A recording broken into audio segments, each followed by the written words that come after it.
Meus irmãos, hoje eu quero falar sobre fuga. Quando a fuga termina, o propósito começa. E eu conheço muita gente que passou muito tempo fugindo. Gente que foge do passado, foge dos problemas, foge das responsabilidades, foge da culpa, enfim, pessoas que estão sempre fugindo. Eu poderia aqui me contar várias histórias de pessoas que passaram muito tempo fugindo de Deus, ou fugindo de alguém. Mas eu quero contar a história de um homem chamado John Newton. Esse homem era filho de uma crente piedosa inglesa, e um pai perverso. Uma mãe piedosa, um pai perverso. O pai dele trabalhava com tráfico de negros. Ele traficava pessoas da África, né? Traficava escravos e vendia escravos para diferentes lugares. E muito cedo, a mãe de John Newton acabou falecendo. E John Newton então cresceu à sombra do seu pai, tornou-se adulto, e adivinha o que ele fez? Tornou-se, adivinha no quê? Traficante de escravos. E por muitos anos, ele viajava para traficar escravos. Um dia, as orações da sua mãe o alcançaram. Conta a história que um dia, numa tempestade em alto mar, uma crise profunda, aquele homem disse o seguinte: Deus, se tu me tirar dessa, eu vou te servir, eu vou mudar de vida, eu vou me converter. Ele foi salvo daquela tempestade, voltou para a Inglaterra, nunca mais vendeu escravos, se converteu e se tornou um pregador do Evangelho, anos mais tarde, e se tornou um lutador, um ativista cristão contra a escravidão. Ele virou um abolicionista, depois de traficar escravos por muitos anos. E sabe o que esse homem fez? Esse homem não foi conhecido tanto pelas suas pregações, mas ele foi conhecido por uma música, que tornou-se a música mais cantada por muitos e muitos anos nos Estados Unidos e em muitos lugares do mundo. Talvez você conheça essa música. Toca aí, Rodrigo, a melodia. Vamos ver quem conhece a música. Ele é o compositor dessa canção. Quem pegou? Qual música é essa? Qual música? Maravilhosa Graça. Aquele que vendia escravos foi alcançado pela graça de Deus quando parou de fugir dele. Compôs essa canção. Canta, banda!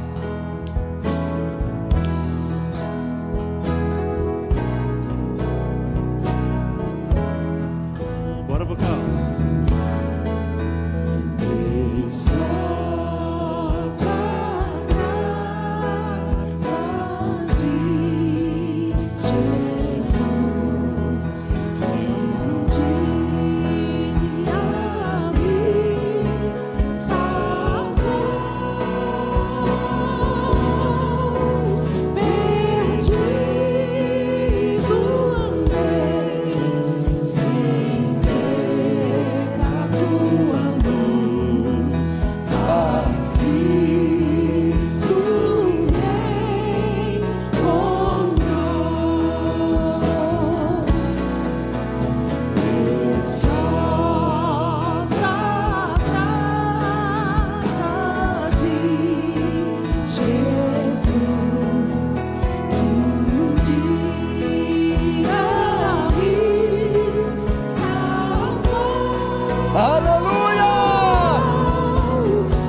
John Newton nos lembra que mais importante de como você começa é como você termina. Ele começou mal, mas ele terminou bem. Ele fugiu por anos e anos do propósito de Deus, mas um dia ele se rendeu. E Deus usou ele de modo extraordinário. Essa noite, eu quero olhar para a Bíblia. E quero olhar para a vida de alguns homens que também fugiram de Deus por um tempo. Fugiram por um tempo. Nós vamos ver o que nós aprendemos com eles sobre isso. Que lições nós podemos tirar da vida de Moisés, de Elias e de Jonas. Sabe o que esses três homens têm em comum? Os três fugiram de Deus. Os três fugiram em algum momento da sua vida. Mas os três têm muito a nos ensinar. Fugir de Deus não é uma boa opção. O salmista diz: para onde me irei do teu espírito? Ou para onde fugirei da tua face? Se eu subir ao céu, tu estás. Se eu fizer no inferno a minha cama, ali tu também estarás. Eu não tenho onde me esconder de Deus. Não adianta você fugir para Brasília, fugir para a Amazônia, fugir para qualquer lugar do mundo. Deus vai te encontrar. Deus vai te encontrar. Então, fugir não é uma opção inteligente, não é uma opção bíblica, não é uma opção sábia. Às vezes Deus pode nos esconder, é diferente. Deus pode nos esconder para um propósito. Mas Ele não quer que nenhum de nós fuja do seu propósito. Por isso que quando termina a fuga, começa o propósito. Vamos falar um pouquinho então sobre Moisés. Moisés ficou conhecido porque fugiu do Egito. Ele foi criado no palácio, foi criado... Interessante, né? Moisés é um bom exemplo, Dudu, de que Deus pode usar o ímpio para cuidar dos seus. Moisés nasceu debaixo de uma promessa de Deus, não tinha como seus pais cuidarem dele, então Deus fez todo um movimento e a princesa, a filha do faraó, acabou adotando o pequeno Moisés, cuidou de Moisés, alimentou Moisés, instruiu Moisés e de alguma forma colaborou com o propósito de Deus. Quando Deus quer usar alguém, meu irmão, Ele vai usar até o ímpio para cumprir os seus propósitos, amém, gente? Mas um dia Moisés cresceu adulto. Moisés, diz lá, Êxodo capítulo 2, olha o que aconteceu, um evento marcante na vida de Moisés. Certo dia, sendo Moisés já adulto, foi ao lugar onde estavam seus irmãos hebreus e descobriu como era pesado o trabalho que realizavam. Viu também um egípcio espancar um dos hebreus. Correu o olhar por todos os lados e, não vendo ninguém, matou o egípcio e o escondeu na areia. No dia seguinte, saiu e viu dois hebreus brigando. Então perguntou ao agressor: por que você está espancando o seu companheiro? O homem respondeu: quem o nomeou líder e juiz sobre nós? Quer matar-me como matou o egípcio? Moisés teve medo e pensou: com certeza, tudo já foi descoberto. Quando o faraó soube disso, procurou matar Moisés. Mas este, sublinha a frase, a expressão, fugiu e foi morar na terra de Mídia. Saiu do Egito. Cresceu no Egito, vivia no palácio, mas teve um dia que, por medo de morrer, ele fugiu. Por medo da justiça de Faraó, fugiu. Moisés talvez seja um bom exemplo de alguém que foge do passado. Assim como John Newton, que tinha feito muita coisa errada no seu passado, tinha muita vergonha do seu passado, tentou fugir do passado. Bom, Moisés foi esse homem que tentou fugir do passado, se esconder, disse: bem, eu tenho uma solução, eu vou embora, eu vou para longe, eu vou pegar as minhas coisas, eu vou morar bem longe. Foi para Midian e ficou lá por 40 anos. Você estudar a vida de Moisés, você vai perceber que ele viveu 40 anos em Midian, casou com Zípora, filha de Jétro, teve 2 filhos, Gelson e Eliezer, e se tornou um pastor de ovelhas. Cuidava de ovelhas do seu sogro. Essa era a vida de Moisés. Moisés se acostumou a ir para as montanhas, cuidar de ovelhas, viu muita sarça, mas ele tinha ouvido, muito cedo, que Deus tinha um propósito para a vida dele. Ele pensou talvez que aquele propósito tinha acabado. Ele pensou que nunca mais voltaria para o Egito, que nunca mais, voltaria para o seu povo. Mas um dia, teve um de repente. Ele saiu de casa para fazer o que ele sempre fazia, cuidar de ovelhas. Mas naquele dia ele encontrou uma sarça queimando. Tem um vídeo, um desenho, que talvez seja uma boa ilustração do que aconteceu com Moisés naquele dia. Vamos ver esse vídeo? É uma forma ilustrada de tentar entender o encontro de Moisés com a sarça ardente.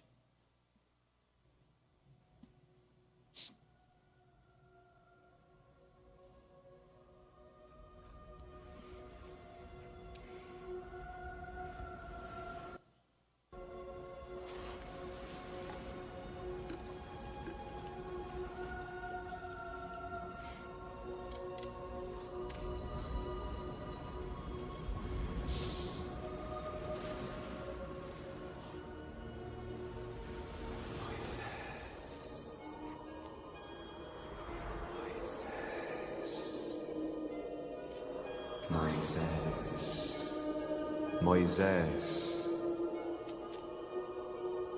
eis-me aqui.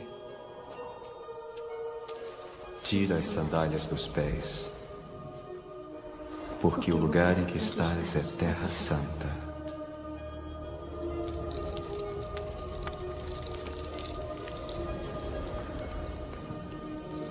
Quem é você? Eu sou o que sou. Eu não entendo. Eu sou o Deus dos teus ancestrais, Abraão, Isaque e Jacó. Você é filho da minha mãe, Joquebede. Você é nosso irmão. O que quer de mim? Certamente vi a opressão do meu povo que está no Egito e ouvi seu clamor. Por isso desci a fim de livrar o povo da escravidão e trazê-lo a uma terra boa. Terra que mana leite e mel. Venha agora. Quem irá a Faraó serás tu. Eu? Quem sou eu para guiar esse povo? Não vão nem acreditar em mim, não vão nem me ouvir. Ensinarei o que deves dizer. Eu era inimigo deles. Eu era o príncipe do Egito, filho do homem que assassinou seus filhos. Não, escolheu o mensageiro errado. Como posso sequer falar com eles? Quem fez a boca do homem? Ou quem faz o mudo, ou o surdo, ou o que vê, ou o cego? Não sou eu, o Senhor? Vai, pois, agora!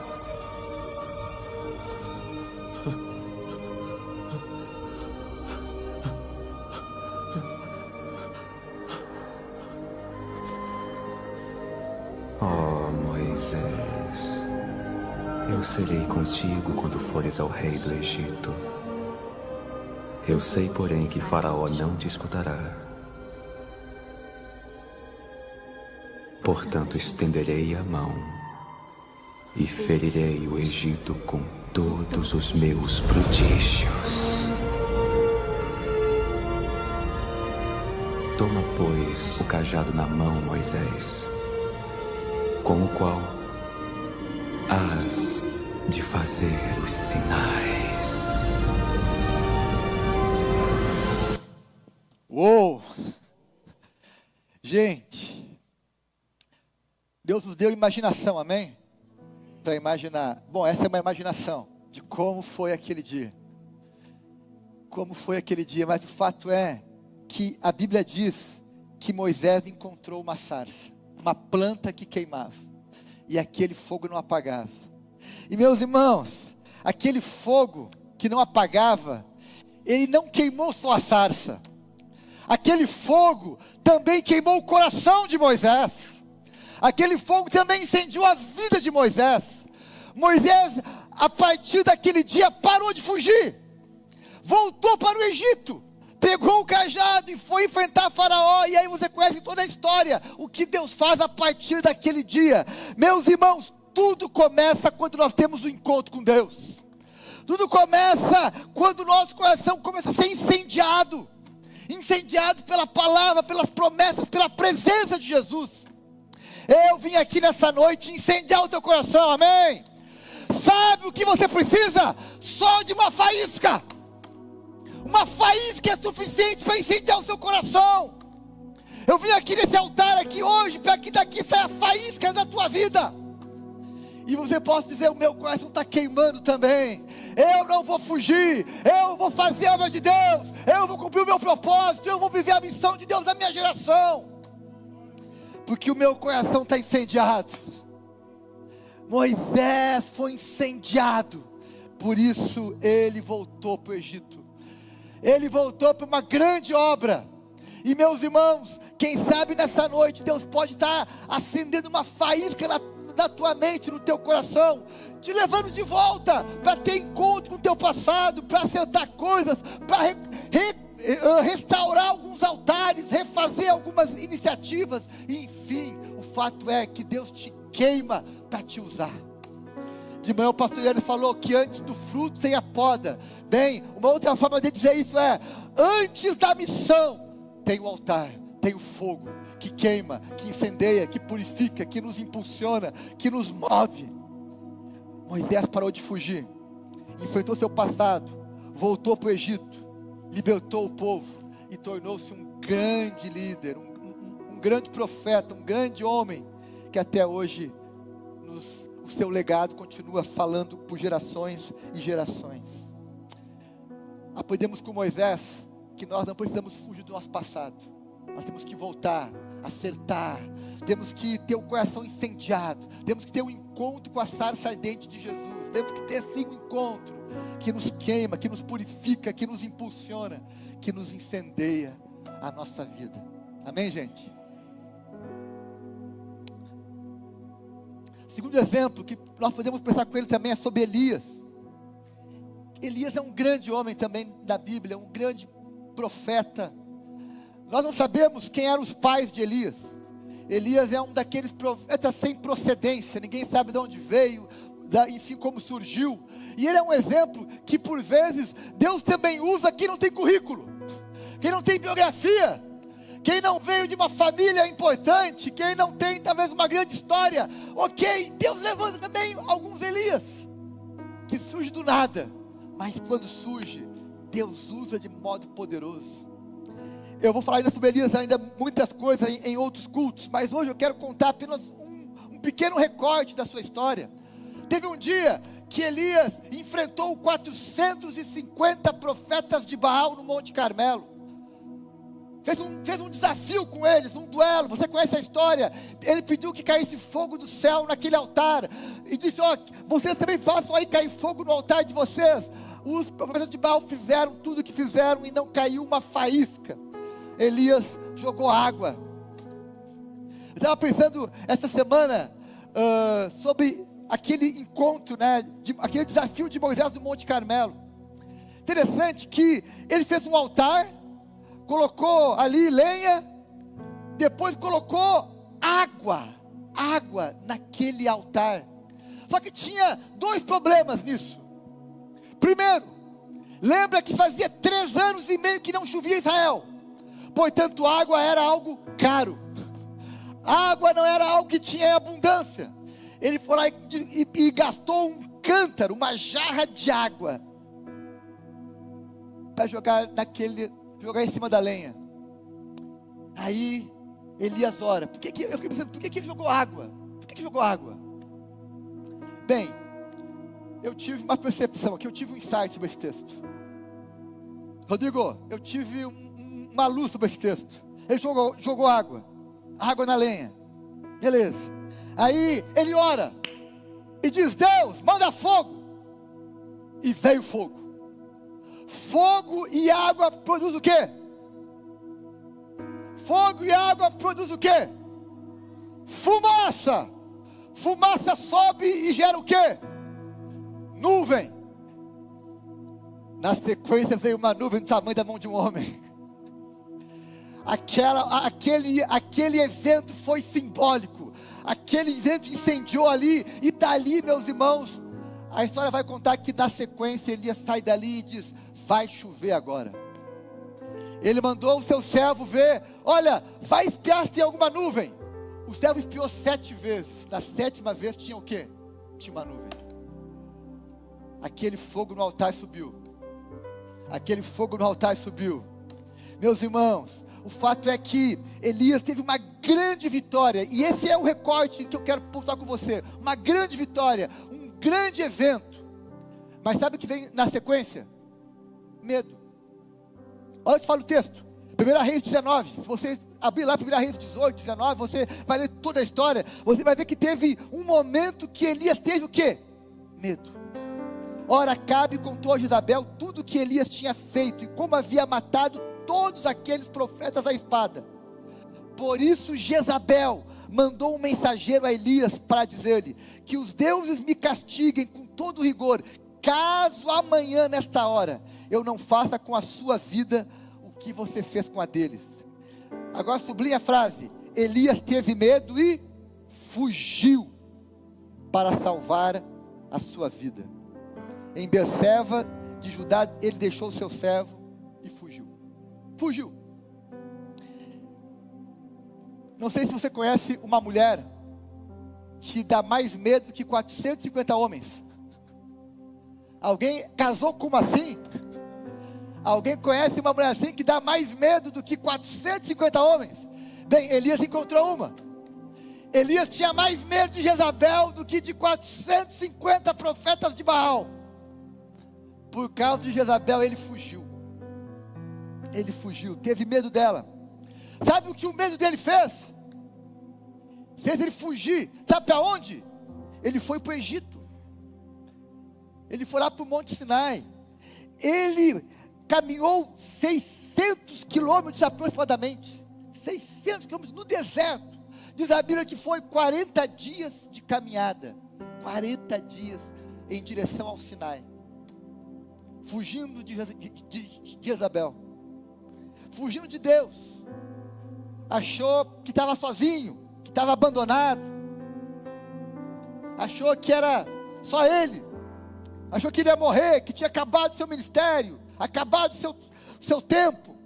Às vezes, meus irmãos, nós fugimos porque pensamos: acabou meu tempo, não tem mais o que fazer lá, estou sozinho, ninguém me entende, ninguém me compreende, querem me matar. Eu procuro fazer o melhor e não é suficiente. Eu faço o meu melhor e mesmo assim me criticam, querem que eu morra. Bem, Elias foge, frustrado. E aí, depois de caminhar 40 dias, chegar lá no Sinai, ele entra numa caverna. Nessa caverna, ele ouve Deus falar com ele. Sabe o que Deus fala para ele?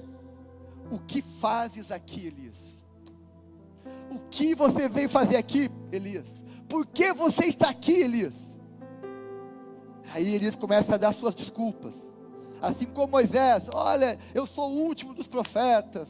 Enfim, Elias se esqueceu de algumas coisas. Elias se esqueceu que Obadias tinha dito para ele que Obadias havia escondido 100 profetas. 50 deles ele alimentava com pão e água numa caverna. Tinha profeta assim. Não estavam no palácio, não estavam na casa de Acabe, mas estavam nas cavernas. E Deus fala para ele o seguinte: além daqueles 100 profetas que Obadias escondeu, eu tenho mais 7.000 que não se dobraram a Baal em Israel. Eu tenho gente fiel lá ainda. E meus irmãos, isso é uma mensagem para nós, que por mais que haja apostasia, haja esfriamento, haja um povo distante de Deus, Deus sempre terá os seus fiéis.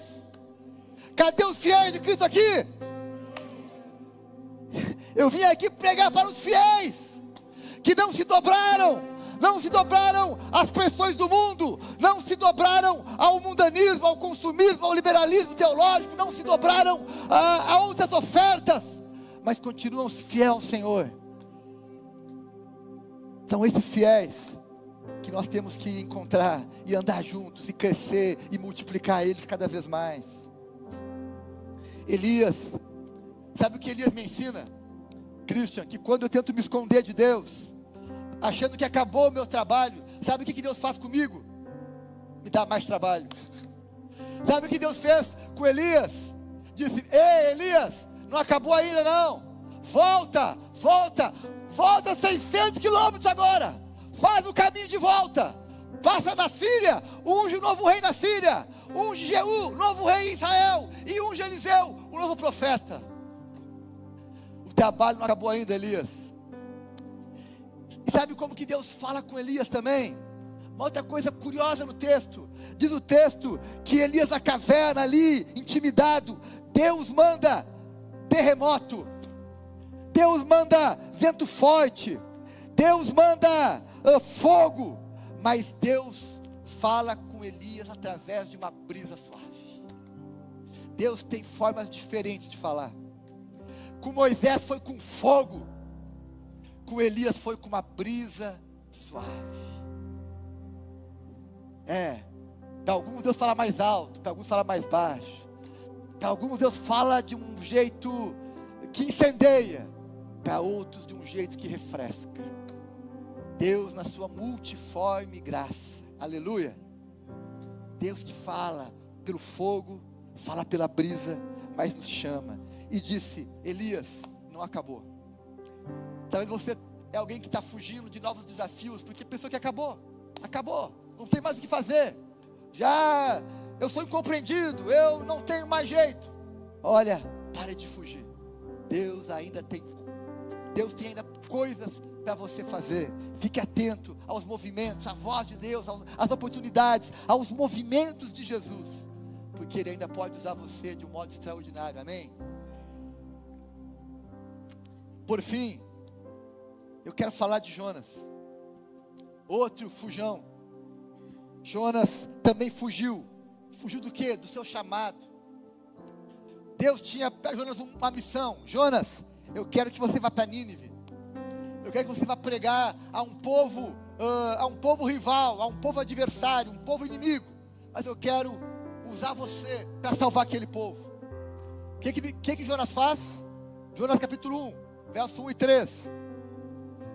A palavra do Senhor veio a Jonas, filho de Amitai, com essa ordem: vá depressa à grande cidade de Nínive e pregue contra ela, porque a sua maldade subiu até a minha presença. Mas Jonas fugiu da presença do Senhor, dirigindo-se para Tarsis, desceu à cidade de Jope, onde encontrou um navio que se destinava àquele porto. Depois de pagar a passagem, embarcou para Tarsis para fugir do Senhor. Jonas pensou que poderia fugir do seu chamado, poderia se esconder de Deus. Saiu de Jope tentando ir para Tarsis. Você conhece a história? Veio uma tempestade, bateu o desespero. E aqui, meus irmãos, tem uma coisa interessante. Quando nós tentamos fugir de Deus, quando nós entramos em rebeldia, quando nós estamos em desobediência, nós também podemos prejudicar terceiros. Por causa da desobediência de Jonas, quase que uma tripulação inteira morreu. E muitas vezes, meus irmãos, por causa do erro de alguém, outros também sofrem. Isso não é justo. Reclama para Deus. O fato é que muitas vezes, por causa do erro de alguém, outros acabam sofrendo também. Foi o que houve com Jonas. Quase que o barco inteiro naufraga. Aí Jonas se arrepende, reconhece o seu erro, se apresenta e é lançado ao mar. Você conhece a história? Ele foi engolido por um grande peixe. No fundo do mar, ele faz uma oração. A oração uma das mais bonitas que eu encontro na Bíblia. Ele fala o seguinte: Senhor, será que eu voltarei a ver o teu templo? Será que eu voltarei à tua presença algum dia? Será que eu vou morrer aqui? Será que vai acabar assim a minha vida?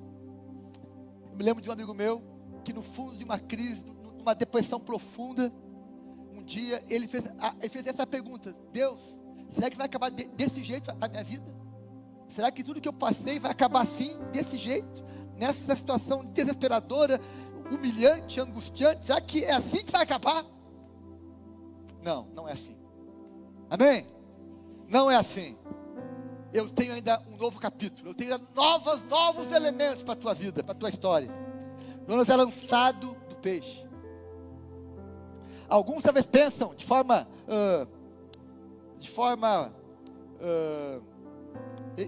equivocada que Jonas foi lançado direto em Nínive. Não foi. Quando o peixe lança Jonas, se você for estudar com atenção, você vai ver que ele não foi lançado em Nínive. Por uma razão simples: não tem mar em Nínive, não tem costa, não tem litoral em Nínive. Ele foi lançado em outro lugar. Alguns acham que foi em Jope de novo, alguns acham que foi em outra cidade, mas o fato é que ele teve que de novo pegar um barco e teve que ir para Nínive.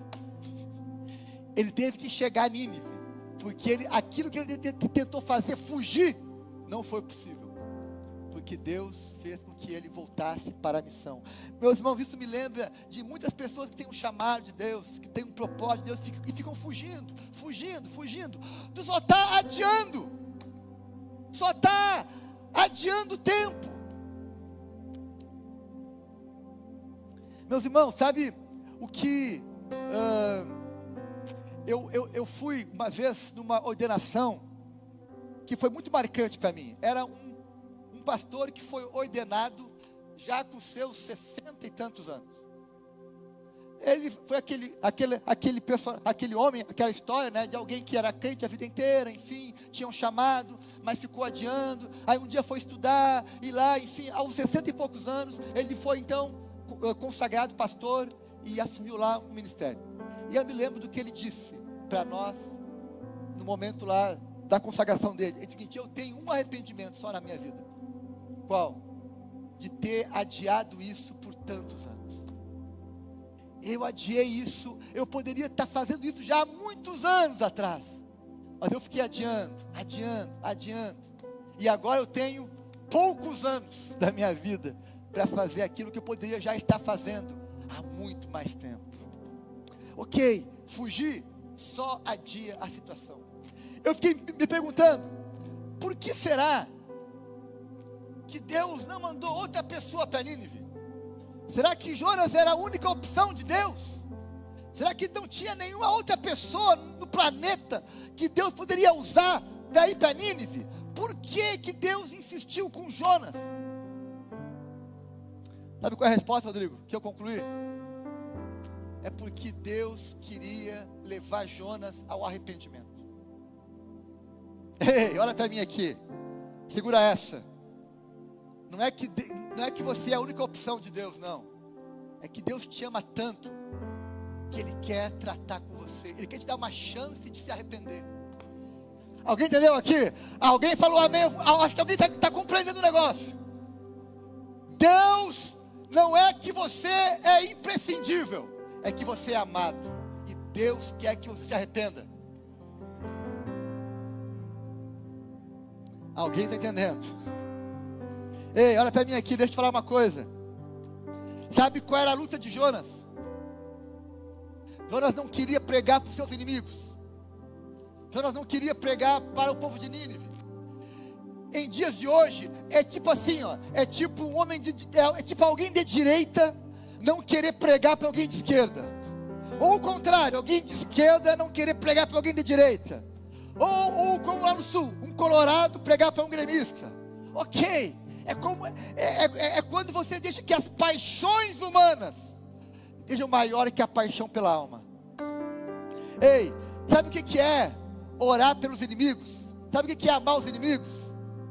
É pregar o evangelho para eles. Alguém entendeu? Amar os inimigos, orar os inimigos é o quê? Não é levar ele para tua casa, dar para ele uma festa, fazer para ele lá um altar, não. Amar os inimigos é pregar o evangelho para eles. Tem alguém que você não suporta? Prega pelo evangelho. Isso é amar os inimigos. Isso é amar os que te perseguem. Isso é amar os que te fazem mal. É pregar o evangelho para eles. Deus usou Jonas para pregar o evangelho para os seus inimigos. Agora tem uma pergunta final. Olha para mim aqui agora, igreja. Ei, olha para mim aqui agora, alinha o teu coração e prepara para responder essa pergunta. Qual é a resposta para a fuga, então? Qual a solução para quem está fugindo de Deus, fugindo do chamado, fugindo da missão, fugindo da responsabilidade, fugindo do que deveria fazer? Qual é a solução para quem está fugindo? Qual é a solução para quem está fugindo? Na semana passada, quem está estudando, quem faz parte dos meus grupos de discipulado, ouviu sobre isso. A resposta bíblica para quem foge é a rendição. Alguém entendeu? A resposta para a fuga é a rendição. Você pode dizer amém para isso? A resposta para quem foge é se render. Meus irmãos, há 3 tipos de pessoas entre nós aqui. 3 tipos de pessoas entre nós. Há o indiferente. O que é o indiferente? Está aqui, mas tanto faz estar como não está. Está aqui talvez porque, enfim, veio, mas se não tivesse, não faria nenhuma diferença para ele. É o indiferente. Ok, deve ter alguns entre nós que são indiferentes. Também tem outro tipo de pessoas entre nós, que são os comprometidos. Comprometido é quem? É quem tem compromisso com Cristo. Quem vem à igreja por compromisso, por fé, por responsabilidade, por entendimento que isso é importante. É um compromisso. Participa, serve, toca, pode estar pregando, ensinando com as crianças, na porta, no som. É um comprometido. Legal. Mas deixa eu falar uma coisa. Deus não espera de nós apenas um compromisso.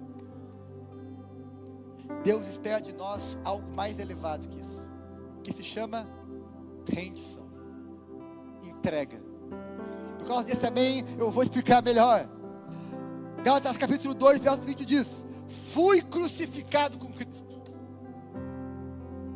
Fui crucificado com Cristo. Assim já não sou mais eu que vive, mas Cristo vive em mim. A vida que agora vivo no corpo, vivo-a pela fé no Filho de Deus que me amou e se entregou por mim. Ei, você pode ser muito mais do que alguém comprometido com Cristo. Você pode ser alguém que se rendeu a Cristo, alguém que parou de fugir, alguém que se apresentou, alguém que entendeu que você está crucificado com Cristo, que agora não vive mais você, mas Cristo vive em nós. Quem entendeu isso? Essa é a resposta bíblica para quem está fugindo. Se renda, se renda, se renda. Meus irmãos, deixa eu falar uma coisa.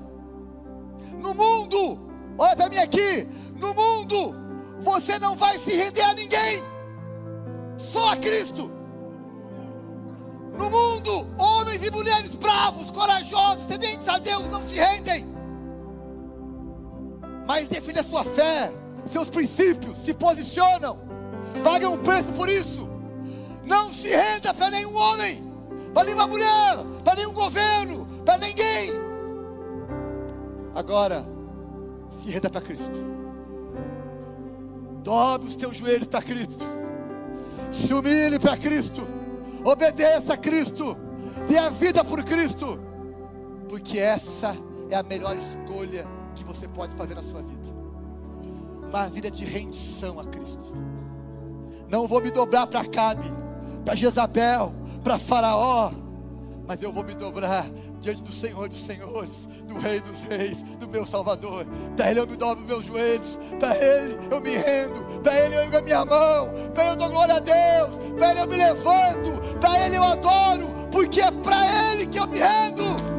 Ah, se eu fosse você, eu já estaria de pé aplaudindo, eu estaria de pé com a mão levantada. Glória a Deus, eu vou me render a Cristo, é para Ele, por Ele. Se eu fosse você, eu daria aquele glória a Deus bem alto que o diabo não possa me ouvir. Se eu fosse você, eu